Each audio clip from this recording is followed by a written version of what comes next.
Now there are some modern heretics who say that God created all visible matter, but that it was distinguished in different forms by an angel, the falsity of whose opinion is manifest.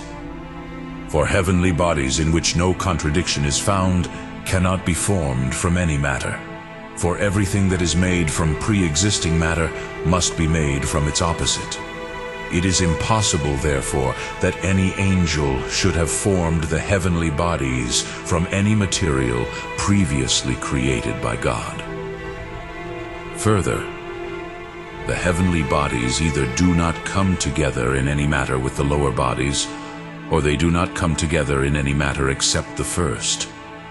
For heaven is not composed of elements, nor of an elementary nature, which shows that its motion is different from the motions of all the elements.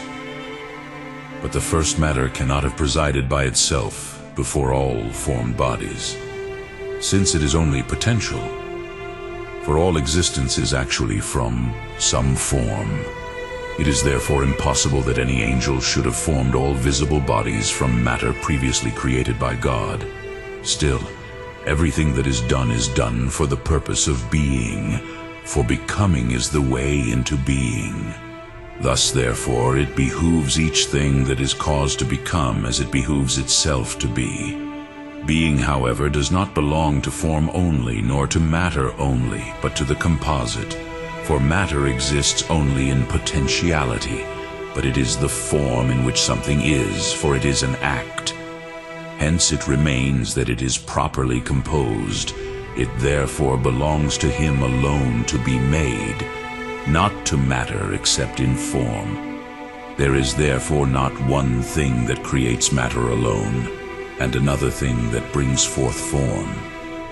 Again, the first introduction of forms into matter cannot be by someone acting through motion alone, for every motion to form is from a determinate form to a determinate form, because matter cannot exist without all form, and thus some form is presupposed in matter.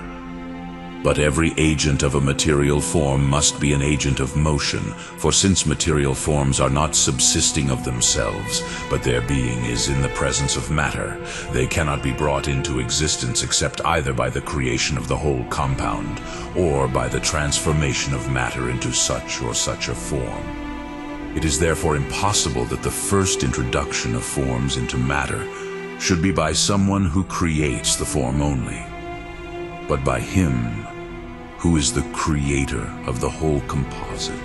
Still, the movement towards the form is naturally posterior to the movement according to the place, since it is a more imperfect act, as the philosopher proves. But the latter in the natural order of beings are caused by the former. Motion, therefore, to form is caused by motion according to place. But the first movement in the second place is the heavenly movement. Therefore, every movement towards form takes place by means of a celestial movement. Those things, therefore, which cannot be affected by means of celestial motion, cannot be affected by any agent who can act only by motion. What kind of agent must there be who can act only by introducing form into matter, as has been shown? But by celestial motion, many sensible forms cannot be produced except through the mediation of determinate principles assumed, just as certain animals are not produced except from seed. Therefore, the first establishment of these forms, again, as the local movement of a part and of the whole is the same, as of the whole earth and of one clod, so the change of generation is the same of the whole and of the part.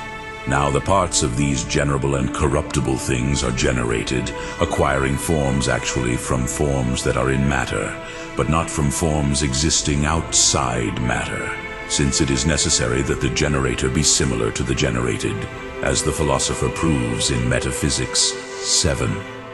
Nor then can the total acquisition of forms in matter be effected by motion separated from any substance, such as an angel is, but this must either be done by means of a corporeal agent, or from the Creator, who acts without motion. Still, as being is first in effects, so it corresponds to the first cause as the proper effect, But existence is through form, and not through matter.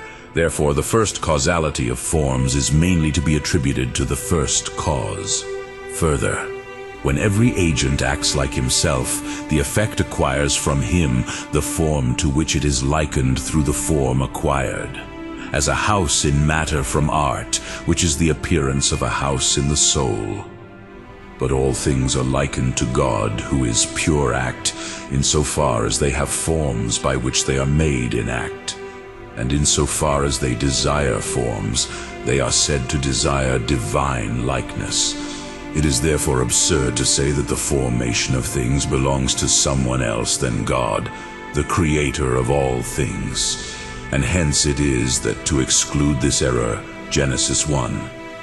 Moses, after having said that God created the heavens and the earth in the beginning, went on to describe how he distinguished all things by forming them into their proper species. And the apostle says, Colossians 1:16, that in Christ all things are created, whether they are in the heavens or on the earth, whether they are visible or invisible,